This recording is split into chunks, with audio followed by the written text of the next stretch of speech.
여러분 반갑습니다. 인공지능 도시건설 프로젝트 자율주행편에 오신 여러분들을 환영합니다.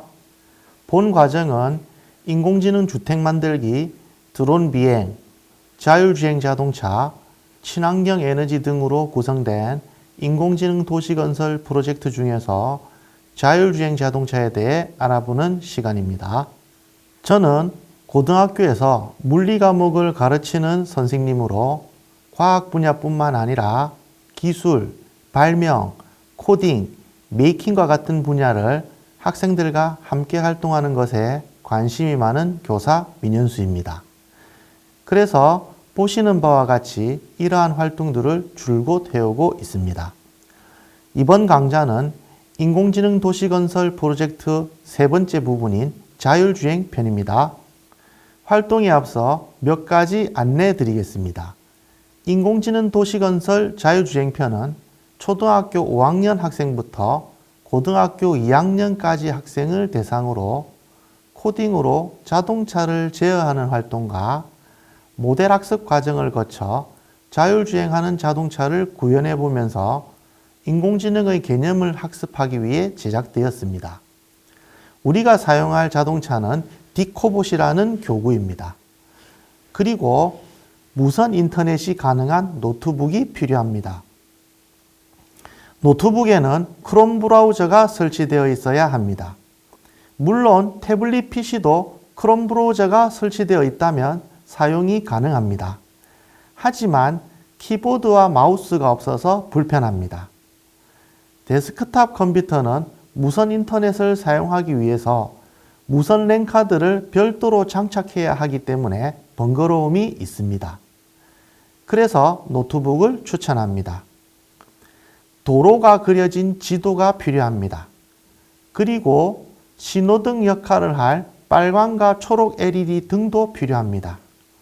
제작도 가능하지만 디코봇 업체에서 구매하여 사용하시면 됩니다. 인공지능에 대한 학문의 깊이는 대학에서 전공자가 공부하는 수준으로 상당히 어렵습니다. 그래서 우리는 이론적으로 어려운 내용은 많이 배제하고 인공지능이 어떻게 학습하고 어떻게 현실에 적용하는지에 대한 정도를 알아가는 수준으로 강의를 구성하였습니다. 인공지능 도시건설 프로젝트 자율주행편은 총 8차시로 구성되어 있으며 차시별 활동 내용은 다음과 같습니다. 1차 시에는 인공지능이 무엇이고 인공지능이 우리의 삶에 어떤 영향력을 미치는지에 대하여 중점적으로 알아보는 시간이고요. 2차 시는 우리가 사용할 디코봇을 설정하고 어떤 기능이 있는지 알아보겠습니다. 3차 시에는 디코봇을 제어하기 위한 가장 기본이 되는 코딩을 해보겠습니다. 4차 시에는 디코봇이 신호등의 빨간색과 초록색을 구분할 수 있도록 만들어 볼 것이고요. 5차 시에서는 도로의 차선을 인식하여 차선을 벗어나지 않고 주행하도록 만들 것입니다.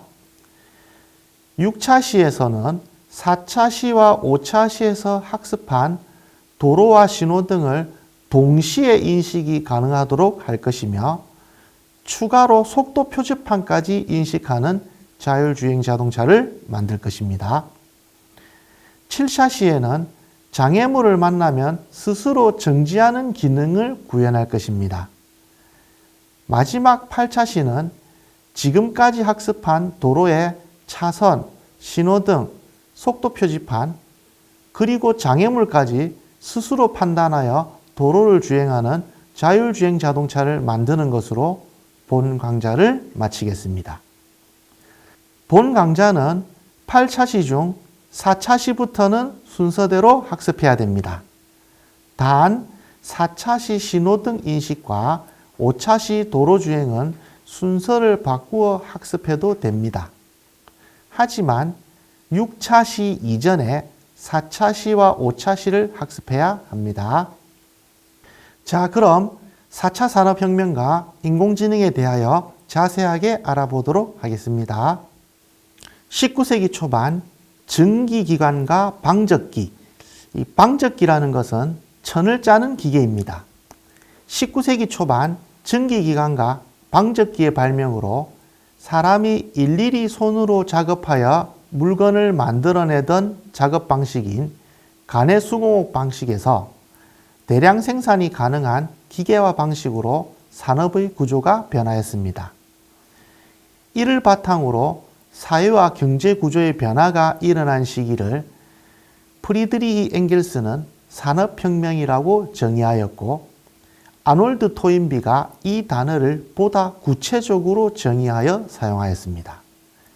이후 전기의 출현으로 다시 산업구조가 전기기관 의존에서 전기 의존으로 변하였고, 1970년대 이후 반도체의 발명과 컴퓨터와 인터넷의 보급으로 또 한 번 산업구조가 변하게 되었습니다. 요즘은 이러한 역사적 흐름을 1차 산업혁명, 2차 산업혁명, 3차 산업혁명이라는 이름으로 정의하고 있습니다. 특히 2016년 1월 스위스 다보스 포럼에서 클라우스 슈밥은 처음으로 4차 산업혁명이라는 단어를 사용하였습니다. 이때 사물 인터넷, 인공지능, 자율주행 자동차, 3D 프린트 등을 미래의 핵심 기술로 지목하였습니다. 이때부터 4차 산업혁명이라는 단어가 유행하게 되었습니다. 벌써 8년이나 지났네요. 초등학생들은 모를 수도 있을 것 같습니다. 2016년 세계 최강의 바둑기사 이세돌 구단과 구글에서 만든 알파고라는 인공지능이 바둑 시합을 했습니다. 그때 이 경기에 대한 관심은 엄청났습니다. 전국에 TV로 생중계를 할 정도였고, 외국에서도 기자들이 취재를 위해 경기장으로 오고, 하여간 전 세계적으로 관심이 집중된 경기였습니다. 이 경기에서 바둑을 5판 두었는데요. 결과는 이세돌 구단이 4대1로 졌습니다. 이때 이세돌 구단은 인터뷰에서 이세돌이 인공지능에게 패한 것이지 인간이 인공지능에게 패한 것은 아니다 라는 말을 남기기도 하였습니다. 이세돌 구단은 이 경기를 기점으로 바둑에서 은퇴하였습니다. 그리고 알파고는 이세돌 구단에게 단 한 번 패한 것 말고는 인간과의 경기에서 한 번도 진 적이 없습니다. 그래서 알파고에게 단 한 판이라도 이긴 사람은 이세돌 구단이 유일합니다. 바둑을 둘 줄 모르는 선생님이 이러한 에피소드까지 알 정도면 얼마나 핫 이슈였는지 상상이 가시나요? 하여간 이 바둑 경기 때문에 머신러닝, 딥러닝 등 인공지능이 대중들에게 알려지는 계기가 되었습니다. 그럼 무엇을 인공지능이라고 하는 걸까요? 말 그대로 인간이 만들어낸 지능을 인공지능이라고 합니다. 물론 지능이라는 것이 무엇이냐에 대한 정의 또한 학자마다 다양하기 때문에 인공지능이 무엇인지를 정의하기는 여간 까다로운 일이 아닙니다. 선생님이 생각하기에는 지능이라는 것은 학습 능력, 추론 능력, 지각 능력의 융합이라고 생각합니다. 학습 능력이라는 것은 무엇인가를 배우는 능력이고요. 추론이라는 것은 이미 알고 있거나 확인된 정보로부터 논리적 결론을 도출하는 과정입니다. 그래서 추론 능력은 추론을 할 수 있는 능력이죠. 지각 능력은 감각기관으로부터 받은 자극을 해석하고 이해하는 능력입니다. 인간은 이 세 가지 능력을 적절하게 잘 이용하여 지능을 발휘합니다. 예를 들어 얼음이 들어있는 콜라를 마셔본다면 누구나 그 콜라는 시원하다라고 생각하겠죠. 물론 추운 겨울이라면 차갑다라고 생각할 거고요. 순서대로 생각해 봅시다. 시각을 통해 콜라에 얼음이 있다는 정보를 입수했습니다. 지금까지 배운 학습이나 경험을 통해 시원하다는 추론을 합니다. 마셔보니 시원합니다. 시각을 통한 정보 입수, 열 전도 현상에 대한 지식이나 경험으로 추론 과정, 마셔보고 시원하다는 확인을 통해 콜라에 얼음이 있으면 시원하다라고 학습을 했습니다. 자, 그럼 이제 물컵에 물을 시원하게 마시고 싶습니다. 어떻게 하시겠습니까? 네, 얼음을 넣어 마시면 됩니다. 이제부터 여러분들은 물의 온도를 낮추는 방법에 대한 지능이 생긴 것입니다. 따라서 인공지능이라고 하는 것은 스스로 학습하고 추론하고 행동하는 능력을 가진 시스템입니다. 그럼 전통적인 프로그래밍과 인공지능은 무엇이 다를까요? 먼저 전통적인 프로그램은 코딩한 명령어를 실행합니다. 하지만 인공지능은 스스로 학습하고 결정을 내리고 실행합니다. 예를 들어 콜라에 얼음을 3개를 넣으라고 코딩하면 전통적인 프로그래밍은 3개만 넣습니다. 하지만 인공지능은 오늘의 날씨가 추우니까 얼음을 2개만 넣는 것으로 스스로 판단하고 결정할 수 있습니다. 이것이 전통적인 프로그래밍과 인공지능의 가장 큰 차이점입니다. 이제 인공지능, 머신러닝, 딥러닝이 무엇인지 알아보겠습니다. 인공지능이라는 것은 가장 광범위한 내용입니다. 사람이 해야 할 일을 기계가 대신할 수 있는 자동화 시스템은 모두 인공지능이라고 할 수 있습니다. 선생님 자동차에는 에어컨을 켤 때 온도를 오토라고 설정할 수 있습니다. 오토로 설정하고 에어컨을 켜면 처음에는 바람이 강력하게 나옵니다. 그러다가 24도가 되면 바람이 약하게 나오면서 그 온도를 유지합니다. 이것도 인공지능입니다. 24도라는 설정된 온도를 유지하기 위해 현재 온도가 높으면 세게 틀고 현재 온도가 낮으면 약하게 트는 것을 기계가 스스로 판단하고 조절하기 때문이죠. 하지만 문제는 매우 더운 7, 8월의 24도와 약간 더운 9월의 24도는 시원함을 느끼는 정도가 다릅니다. 선생님 자동차는 그런 건 모르고 무조건 24도만 맞춥니다. 이런 것도 인공지능이긴 하지만 스스로 주변의 온도를 고려한 최적의 온도를 설정하지 못하기 때문에 머신러닝, 딥러닝과는 구분됩니다. 머신러닝은 단지 24도만 고집하는 것이 아니라 차 주인이 수동으로 에어컨을 켤 때 선호하는 온도가 얼마인지 이때 주변의 온도나 습도 등을 고려하여 최적의 온도를 찾는 과정, 이게 학습입니다.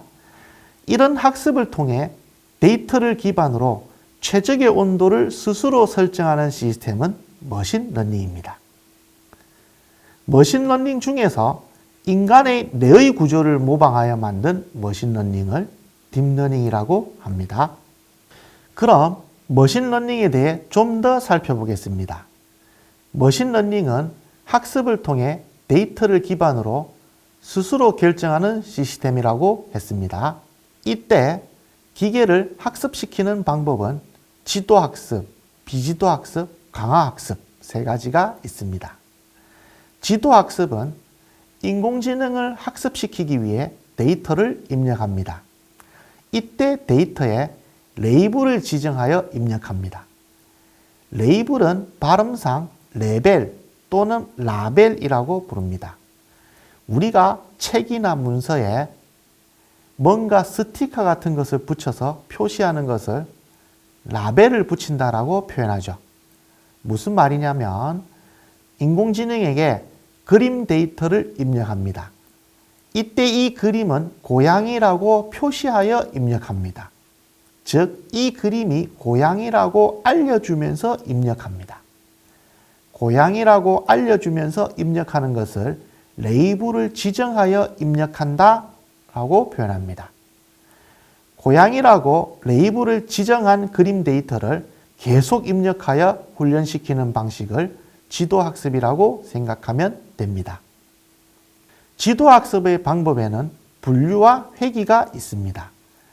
분류는 입력된 데이터를 바탕으로 문제의 결론은 A와 B 중에서 A이다. 이런 식으로 어느 한 가지를 결정하여 출력합니다. 하지만 회귀는 결론이 A의 확률이 30%, B의 확률이 70%이다.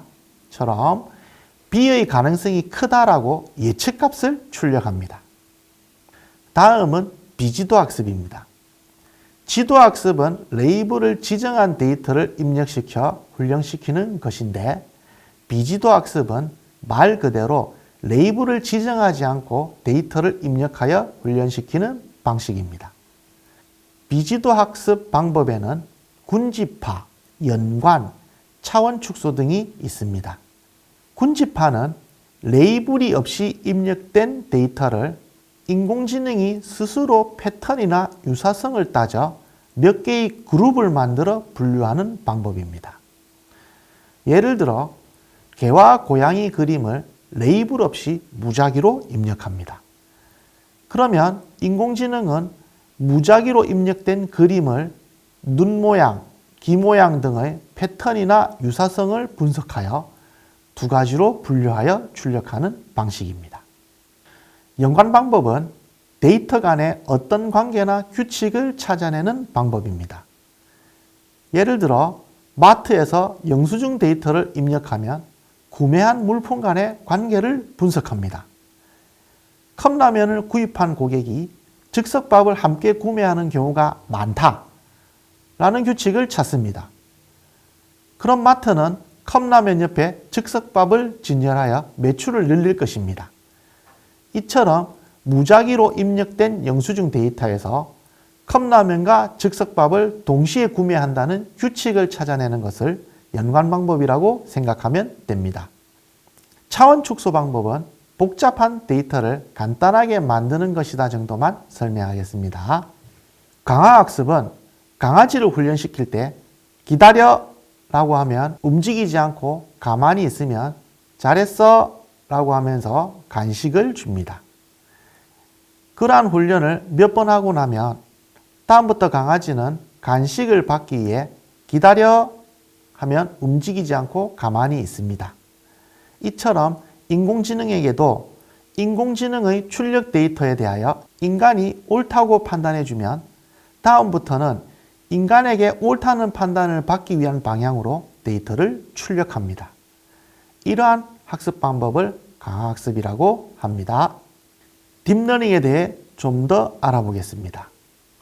머신러닝은 학습을 통해 데이터를 기반으로 스스로 결정하는 시스템이라고 했습니다. 이때 시스템이 학습을 하도록 만들 때 인간의 뇌구조를 모방하여 만든 머신러닝 시스템을 인공신경망이라고 합니다. 인간 뇌작용의 기본이 되는 것은 뉴런이라고 불리는 신경세포입니다. 인간의 뇌에는 셀 수 없이 많은 뉴런이 있고 이들이 시냅스에서 신호를 주고받으면서 다른 뉴런으로 신호가 전달되면서 학습, 기억 등의 지적 기능이 일어납니다. 인공신경망은 이러한 인간 뇌의 생물학적인 신경망 구조를 수학적으로 모형화한 것입니다. 뇌가 수많은 뉴런 사이에 신호를 주고받는 것처럼 인공신경망도 구조가 복잡해지면서 딥러닝이라고 불리게 되었습니다. 인공지능도 사람처럼 입력층에 데이터가 입력됩니다. 그럼 뇌에서 어떠한 작용이 일어나는 것처럼 인공신경망도 어떤 작용이 일어납니다. 인간의 뇌에서 어떤 작용을 하지만 두개골 안의 뇌는 눈에 보이지 않는 것처럼 인공신경망 안에서 무슨 일이 일어나는지 모르는 구간이 있습니다. 그런 의미로 은닉층이라고 합니다. 그리고 데이터를 입력했으면 어떠한 결과가 출력됩니다. 이 구간을 출력층이라고 합니다. 이 은닉층이 깊어서 알 수 없다라는 의미로 딥러닝이라고 표현을 합니다. 이러한 구조를 가지는 딥러닝과 인공신경망은 같은 개념이라고 봐도 무방합니다. 딥러닝에 사용된 알고리즘을 특히 모델이라고 부릅니다. 이러한 모델은 합성신경망이라고 부르는 CNN, 순환신경망이라고 부르는 RNN, 심층신경망이라고 부르는 DNN 등이 있습니다. 자율주행 자동차는 미래의 과학기술의 수준을 나타내는 하나의 상징적인 기술로서 운전자의 개입 없이 주변 환경을 인식하고 주변 상황을 판단해 차량을 제어함으로써 스스로 주어진 목적지까지 주행하는 자동차를 말합니다. 선생님이 아주 어릴 때 전격 제트 작전이라는 미국 드라마를 방송했었습니다. 미국에서는 현재도 다시 보기를 구입해서 볼 수 있습니다. 선생님이 어릴 때 봤던 전격 제트 작전에 나오는 키트라는 자동차는 자율주행이 가능했고 운전자와 대화도 가능했으며 자동차가 점프를 하기도 하고 신분증 같은 것을 즉석에서 만들어 주기도 하는 등 다양한 기능들이 있었습니다. 특히 주인공의 손목시계와 자동차가 무선으로 통신이 가능해서 주인공이 손목시계에 대고 키트 도와줘 라고 명령하면 자동차가 알아서 주인공에게 도움을 주는 인공지능 그 자체였습니다. 아직까지 완벽한 키트는 만들어지지 못했지만 몇 가지 기능들은 곧 만들어질 것 같습니다. 자율주행 자동차의 자율주행 정도는 레벨 0에서 5까지 6단계로 구분됩니다. 현재 판매 중인 자동차의 자율주행 기능은 레벨 2 정도입니다. 선생님 자동차는 구입한 지 8년 정도 되었는데요. 구입할 당시에는 최신형이었습니다. 지금 와서 보니 자율주행 기능은 레벨 1 수준입니다. 크루즈 기능이라고 속도를 설정하면 그 속도만 유지하는 기능이 있습니다. 하지만 현재 판매하는 자동차는 스마트 크루즈 기능이라고 속도를 설정하면 설정된 속도를 유지하다가 앞에 자동차가 나타나면 속도를 줄였다가 그 차가 사라지면 다시 설정된 속도로 올라갑니다. 그리고 핸들에서 손을 놓아도 차선을 유지하면서 갑니다. 단, 차선을 유지만 하지 차선을 바꾸지는 못하고 자동차에서 핸들을 잡으라는 안내멘트가 나옵니다. 이게 레벨 2 수준입니다. 현재 판매하는 자동차는 레벨 2 수준의 자율주행 기능이 있습니다. 레벨 3 수준 정도는 곧 생산될 것 같습니다. 인공지능이 점점 발전하면서 자율주행 이외에도 우리가 알게 모르게 인공지능을 사용하고 있습니다. 몇 가지만 살펴보겠습니다. 먼저 음성대화 인공지능입니다. 잘 아시다시피 애플에서 만든 시리입니다. 아이폰 사용자들은 잘 아시죠?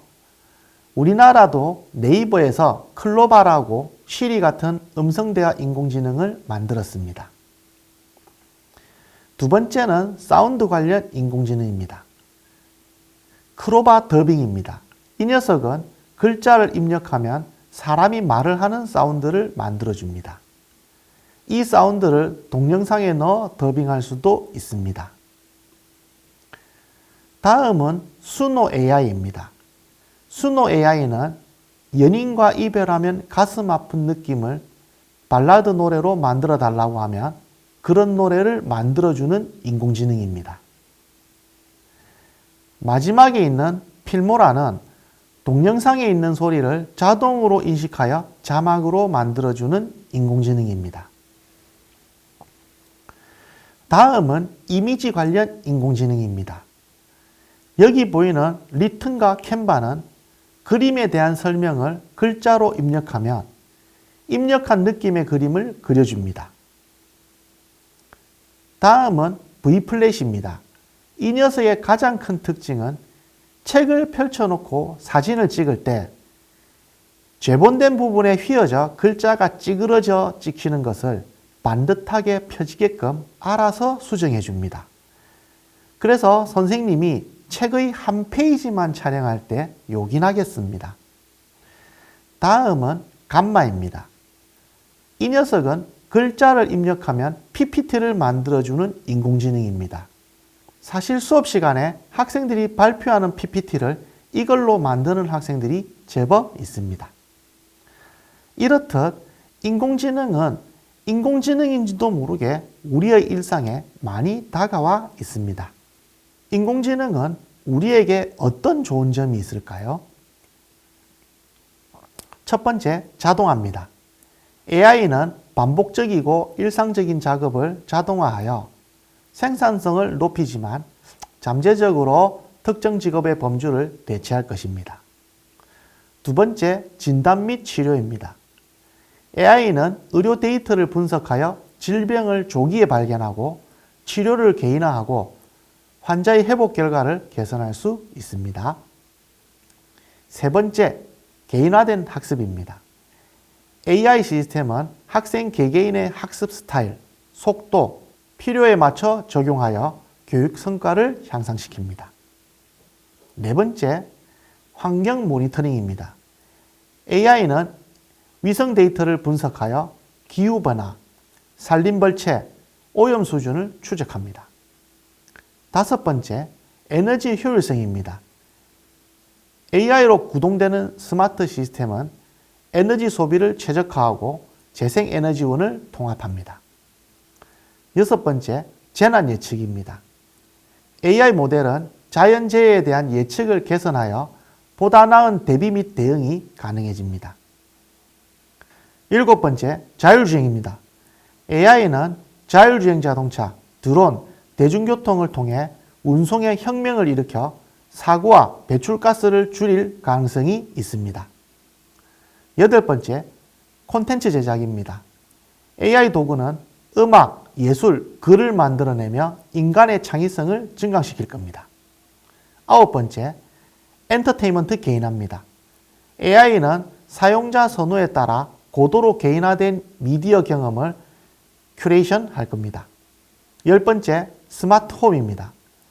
AI는 연결된 장치와 음성 비서를 통해 집을 더욱 효율적이고 편안하게 만들어 줄 겁니다. 그럼 인공지능의 안 좋은 점은 무엇일까요? 첫 번째, 일자리 감소와 경제적 불평등을 발생시킬 겁니다. AI는 반복적이고 단순한 작업을 자동화하면서 많은 직업군을 대체할 수 있습니다. 이는 특정 산업에서 대량 실업을 초래할 가능성이 있습니다. 이로 인해 AI 기술은 주로 고급 기술을 보유한 기업과 개인에게 집중되면서 경제적 격차를 심화시킬 수 있습니다. 두 번째, AI는 방대한 데이터를 필요로 하며 이를 수집하고 사용하는 과정에서 개인정보가 오용될 위험이 있습니다. AI 기반의 얼굴 인식 기술과 감시 시스템은 개인의 프라이버시를 침해하고 권위주의적인 통제 도구로 악용될 수 있습니다. 세 번째, AI는 훈련 데이터에 내장된 편향을 학습하여 특정 인종, 성별, 사회적 계층에 대한 차별적인 결과를 초래할 수 있습니다. 그리고 잘못 설계된 AI 시스템은 의사결정 과정에서 공정성을 해칠 수도 있습니다.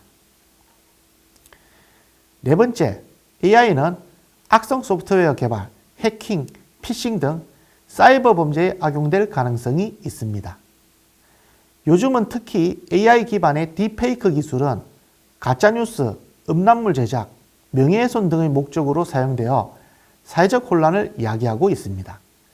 심각한 경우 AI가 무기화되면 자율무기 시스템이 인류의 안전을 위협할 수도 있습니다. 다섯 번째, 인간이 AI를 지나치게 의존할 경우 사고력과 문제 해결 능력이 약화될 수 있습니다.